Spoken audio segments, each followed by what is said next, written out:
ഇന്ന് നമ്മൾ ബ്രേക്ക്ഫാസ്റ്റിൻ്റെ സമയത്ത് അല്ലെങ്കിൽ 4 മണി ചായയുടെയൊക്കെ കൂടെ കഴിക്കാൻ വേണ്ടിയിട്ട് വളരെ എളുപ്പത്തിൽ കുറച്ച് കാര്യങ്ങൾ ചേർത്തിട്ട് ഉണ്ടാക്കാൻ പറ്റുന്ന ഒരു ചെറിയൊരു റെസിപ്പിയാണ് കാണിക്കുന്നത്. പുട്ടുപൊടി ഉണ്ടെങ്കിൽ എപ്പോഴും നമ്മൾ പുട്ട് ഉണ്ടാക്കുന്നതിൽ നിന്ന് കുറച്ചൊരു വ്യത്യാസമായിട്ട് ചെയ്തു വെക്കാൻ പറ്റുന്ന നല്ലൊരു ഐറ്റമാണ് കേട്ടോ. പണ്ട് മുതലേ എല്ലാവരും ചെയ്യുന്ന റെസിപ്പി തന്നെയാണ്. എന്നാലും അറിയാത്തവർക്ക് വേണ്ടിയിട്ട് ഒന്ന് കണ്ടു വെക്കാം. അപ്പോൾ ഇതിലേക്ക് വേണ്ടിയിട്ട് ഇപ്പോൾ ഇവിടെ ഒരു കപ്പ് പുട്ടുപൊടിയാണ് എടുത്തിട്ടുള്ളത്. ഇതിപ്പോൾ നമ്മൾ പുറത്തുനിന്ന് വാങ്ങിച്ചിട്ടുള്ളതാണ് കേട്ടോ. അജ്മിയുടെ പുട്ടുപൊടിയാണ് ഞാൻ എടുത്തിട്ടുള്ളത്. നമ്മൾ സാധാരണ വീട്ടിലുണ്ടാക്കുന്ന ആ ഒരു പൊടി തന്നെ മതി. അതായത് പച്ചരി കുതിർത്ത് മിക്സിയുടെ ചെറിയ ജാറിലിട്ട് പൊടിച്ചിട്ട് നന്നായിട്ട് തരിച്ചെടുത്ത് വറുത്തെടുക്കുന്ന പുട്ടുപൊടി ഉണ്ടല്ലോ. ഇതിപ്പോൾ റെഡിമെയ്ഡ് ഉള്ളതുകൊണ്ട് എടുത്തു തന്നേ ഉള്ളൂ. പൊടി നനച്ചെടുക്കാൻ വേണ്ടിയിട്ട് നമ്മൾ സാധാരണ ചെയ്യുന്ന പോലെ തന്നെ വെള്ളത്തിലേക്ക് കുറച്ച് ഉപ്പ് പാകത്തിന് ഇട്ട് കൊടുക്കുക. അപ്പോൾ ഈ ഒരു അജ്മിയുടെ പുട്ടുപൊടി ആകുമ്പോൾ നമ്മൾ ചെറിയൊരു ചൂടുവെള്ളത്തിലാണ് കേട്ടോ, നല്ല ചൂടുവെള്ളമല്ല, ഒരു ചെറിയ ചൂടുവെള്ളമാണ് എടുത്തിട്ടുള്ളത്. അപ്പോൾ ഞാൻ കുഴച്ചെടുക്കുന്നത് എങ്ങനെയാണെന്ന് വെച്ചാൽ പൊടി ഒരു ബൗളിലേക്ക് എടുത്തിട്ട് അതിൻ്റെ മേലേക്ക് മുങ്ങുന്ന രീതിയിൽ കുറച്ച് വെള്ളം ഒഴിച്ചു കൊടുക്കും. ഏകദേശം ഒരു അരക്കപ്പ് പ്ലസ് 2-3 ടേബിൾ സ്പൂണൊക്കെ വരും. ഈ ഒരു രീതിയിൽ നമ്മളിപ്പോൾ സാധാരണ ചെയ്യുന്ന പോലെ തന്നെ കുറച്ച് ഒഴിച്ച് നനച്ചെടുക്കുകയാണെങ്കിൽ അങ്ങനെ ആയാലും മതി കേട്ടോ.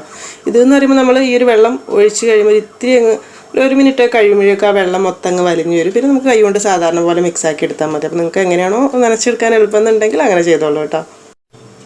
പിന്നെ ഒരു കാര്യം, എല്ലാ പുട്ടുപൊടിയിലേക്ക് ഇതുപോലെ വെള്ളം ഒഴിക്കാൻ പറ്റില്ല കേട്ടോ. അപ്പോൾ നമ്മൾ അജ്മിയുടെ പൊടിയിൽ ഇതുപോലെ നനച്ചെടുക്കുക. അതുപോലെ തന്നെ ഈസ്റ്റേണിൻ്റെ പൊടിയിലേക്ക് ഇതുപോലെ വെള്ളം ഒഴിച്ചാൽ പ്രശ്നമില്ല. പക്ഷേ ചില പൊടിയിലേക്ക് നമ്മൾ ഇതുപോലെ വെള്ളം ഒഴിച്ച് കഴിഞ്ഞാൽ മൊത്തത്തിൽ കുഴഞ്ഞു പോകും. അപ്പോൾ വീട്ടിലുണ്ടാക്കുന്ന പുഴുങ്ങലരി കൊണ്ട് ഉണ്ടാക്കുന്ന പുട്ടുപൊടിയിലൊക്കെ ആണെങ്കിൽ ഇതുപോലെ വെള്ളം ഒഴിക്കും. പക്ഷെ നമ്മൾ സാധാരണ ഉണ്ടാക്കുന്ന പുട്ടുപൊടിയിലാണെങ്കിൽ ജസ്റ്റ് സാധാ പോലെ തന്നെ വെള്ളം കുടഞ്ഞിട്ട് കുഴച്ചെടുത്താൽ മതി, നനച്ചെടുത്താൽ മതി. ഇങ്ങനെ ചെയ്യുന്ന സമയത്ത് പെട്ടെന്ന് തന്നെ പുട്ടിൻ്റെ പൊടി നനയ്ക്കുന്ന ഒരു പരിപാടി കഴിയും. കുറേ സമയം ഇത്തിരി ഒഴിച്ച് നനഞ്ഞോ ഇല്ല എന്നുള്ള സംശയമൊന്നും വേണ്ട, വളരെ പെട്ടെന്ന് അതിന് ഇത് മിക്സാക്കി എടുത്തു കഴിഞ്ഞാൽ നനയ്ക്കൽ കഴിയും. രാവിലെയൊക്കെ ഇപ്പോൾ നമ്മൾ പുട്ടിന് വേണ്ടിയിട്ട് പൊടിയൊക്കെ നനച്ചിട്ട് കുറച്ച് ബാക്കിയൊക്കെ വന്നത് ഇരിക്കുന്നുണ്ട് എന്നുണ്ടെങ്കിൽ ആ സമയത്തൊക്കെ എന്തായാലും പെട്ടെന്ന് തന്നെ ചെയ്യാൻ പറ്റുന്ന നല്ലൊരു ഐറ്റമാണ് കേട്ടത്.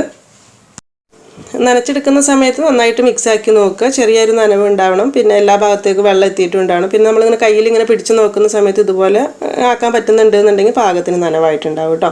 അപ്പോൾ പുട്ടുപൊടി റെഡി ആയിട്ടുണ്ട്. ഇതൊരു സൈഡിലേക്ക് മാറ്റി വെക്കാം. ഇനി ഒരു പാനിലേക്ക് 2-3 ടേബിൾ സ്പൂൺ വെളിച്ചെണ്ണ ഒഴിച്ചു കൊടുക്കുക. വെളിച്ചെണ്ണ തന്നെ എടുക്കുക കേട്ടോ, അതായിരിക്കും നല്ലത്. ഇതിലേക്ക് ഒരു 4-5 അല്ലെങ്കിൽ 5-6 ചെറിയുള്ളി ഇതുപോലെ ചെറുതായിട്ട് മുറിച്ചിട്ട് ഇട്ട് കൊടുക്കുക.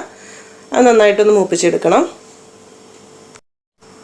ഇതിനിപ്പോൾ ഞാൻ തുടക്കത്തിൽ പറഞ്ഞ പോലെ തന്നെ നമ്മളെ ഒരു ഭാഗത്തൊക്കെ അരിപ്പൊടി കൊണ്ടുള്ള ഉപ്മാവ് എന്നാണ് പറയലുള്ളത്. എല്ലായിടത്തും എന്താ പറയാന്നുള്ളത് അറിയില്ല കേട്ടോ. എന്നാലും ഇതിലിപ്പോൾ നമ്മൾ സാധാരണ ഉപ്മാവ് ചെയ്യുന്ന സമയത്ത് ചുവന്ന മുളക് കാര്യങ്ങൾ കടുകൊക്കെ ചേർക്കലുണ്ട്. പക്ഷെ അതൊന്നും നമ്മൾ വിട്ടുപോയതല്ല. അതിൽ ശരിക്കും ഇതിൻ്റെ ഒരു ടേസ്റ്റ് എന്ന് പറയുന്നത് കഴിച്ചിട്ടുള്ളവർക്ക് അറിയാൻ പറ്റുമായിരിക്കും. അതായത് ആ ഒരു ചെറിയുള്ളിയുടെയും വെളിച്ചെണ്ണയുടെയും ടേസ്റ്റ് തന്നെ മതിയാകും. അത് തന്നെയാണ് ഇതിൻ്റെ ഒരു ഉപ്മാവിൻ്റെ ടേസ്റ്റ് എന്ന് പറയുന്നത് കേട്ടോ. ഒന്ന് മൂത്ത് വരുന്ന സമയത്ത് കുറച്ച് കറിവേപ്പിലയും കൂടി ഇട്ട് കൊടുക്കാം. എന്നിട്ട് തീ ഒന്ന് കുറച്ച് വെച്ചിട്ട് റെഡിയാക്കി വെച്ചിട്ടുള്ള ഒരു പുട്ടുപൊടി മൊത്തത്തിൽ ഇതിലേക്ക് ഇട്ട് കൊടുക്കുക. ഇനി നന്നായിട്ട് മിക്സ് ആക്കി എടുക്കുക, ഇളക്കി യോജിപ്പിച്ചെടുക്കുക. ഒരു മീഡിയം ഫ്ലെയിമിൽ തന്നെ വെച്ചിട്ട് ചെയ്യുക. മീഡിയം ടു ഹൈ ഫ്ലെയിമിൽ ചെയ്യുക, കുഴപ്പമൊന്നുമില്ല. അടി പിടിക്കാത്തൊരു പാത്രം എടുക്കുന്നതായിരിക്കും നല്ലത്. ഇനിയിപ്പോൾ ഇതിൻ്റെ ഒരു വേവുന്ന പരുവെന്ന് വെച്ചാൽ ഈ പൊടി ഒന്ന് വെന്ത് കിട്ടണം, അത്രയേ ഉള്ളൂ. അതായത് ഏകദേശം ഒരു മാക്സിമം ഒരു 15 മിനിറ്റൊക്കെ വേണ്ടി വരും. ചിലപ്പോൾ ഒരു 10 മിനിറ്റിലും ആയി കിട്ടും. അതായത് നമ്മൾ എടുക്കുന്ന പൊടിയുടെ അളവും അതുപോലെ തന്നെ ആ എടുക്കുന്ന പാത്രം, ഇപ്പോൾ ഇതിപ്പോൾ അത്യാവശ്യം വലിയൊരു പാത്രമല്ല, അതുകൊണ്ട് തന്നെ പെട്ടെന്ന് ഒരു 10 മിനിറ്റ് കൊണ്ടൊക്കെ ആയി കിട്ടും. ഇനിയിപ്പോൾ ചെറിയ ചീനച്ചട്ടിയിലൊക്കെയാണ് കുറച്ച് കൂടുതൽ അളവുണ്ടെങ്കിൽ അതൊരു വറവായി കിട്ടാൻ ഇത്തിരി സമയം എടുക്കും, അത്രയേ ഉള്ളൂ. അപ്പോൾ ഇതൊരു മീഡിയം ഫ്ലെയിമിൽ ഇട്ടിട്ട് നന്നായിട്ടൊന്ന് വറുത്ത് വേവാക്കി എടുക്കുക, അത്രയേ ഉള്ളൂ കേട്ടോ ഈ ഒരു ഉപ്മാവ് എന്ന് പറയുന്നത്. ഏകദേശം ഒരു 10 മിനിറ്റൊക്കെ കഴിയുന്ന സമയത്ത് ഒന്ന് ടേസ്റ്റ് നോക്കുക. അപ്പോൾ പാകത്തിന് വെന്തിട്ടുണ്ട് എന്നുണ്ടെങ്കിൽ ഗ്യാസ് ഓഫ് ആക്കുക. ഈ പറഞ്ഞതുപോലെ തന്നെ പാത്രത്തിൻ്റെ ഒക്കെ വലിപ്പമൊക്കെ അനുസരിച്ച് ചിലപ്പോൾ സമയം അങ്ങോട്ടോ ഇങ്ങോട്ടോ മാറ്റം വരും. അപ്പോൾ അത്യാവശ്യം ഒന്ന് ഡ്രൈ ആവണം, അതായത് ആ ഒരു നനവൊക്കെ ഒന്ന് മാറണം പൊടിയിട്ടത്, എന്നാൽ ഭയങ്കരമായിട്ട് ഡ്രൈ ആവുകയും വേണ്ട. ആ ഒരു രീതിയിൽ നമുക്ക് കഴിക്കുമ്പോൾ മനസ്സിലാവും അതിൻ്റെ ഒരു ടേസ്റ്റിങ് വരുന്ന സമയത്ത്. ഇപ്പോൾ ഇത് പാകത്തിന് ഇതാ റെഡി ആയിട്ടുണ്ട്. ഈ ഒരു രീതിയിലാണ് വേണ്ടത്.